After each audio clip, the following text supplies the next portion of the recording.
నభేతవ్యం, మొదటిది భయపడొద్దన్న. నభేతవ్యం నబోద్ధవ్యం, అసలు విషయం ఏంటని తెలుసుకోవద్దు. నభేతవ్యం నబోద్ధవ్యం న శ్రావ్యం వాదినో వచః, ఎదుటివాడు ఏం చెప్తున్నాడో వినొద్దన్నాడు. కాదండి అన్నాడు అనుకోండి, ఈ కాదులు కాదండి ఇట్లాంటివి నేను అసలు ఒప్పుకోనని ఒకడు అరుస్తుంటే టీవీలో మనకు కనపడుతుంటారు రోజు, ఇట్లాంటి మహాత్ములు దర్శనమిస్తుంటారు. వాడు మాట్లాడనీయడు, ఆయన నిజంగా పండితుడు పాపం, ఆయన పెద్ద కండువా వేసుకోలేదు కానీ ఏదో మామూలు కండువా వేసుకొని కూర్చున్నాడు. వీడు పెద్ద విభూతి రేఖలు, వీడు పెద్ద షాలు వేసుకుని, వీడు అపండితుడు, అందుకని వీడి రూపం చాలా భీషణంగా ఉంటుంది. వీడిని చూసి పాప ఆయన కూడా నిజంగా చదువుకున్నవాడు కొంచెం ఒదిగి జాగ్రత్తగా ఉంటాడు.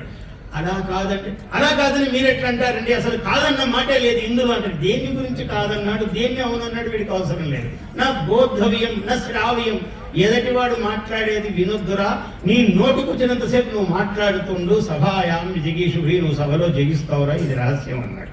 మనకందరు సభలో విజిగీషులే కనపడుతూ ఉంటారు. వాడంతా సభాజయం చేసేవాళ్లే, టీవీల నిండా వాళ్లే కనపడతారు. అంతా చేసేవాడు ఈ అద్వైతము అంత గొప్పది కాదని వీరు చెప్తున్నారని వీడే చెప్పేస్తాడు.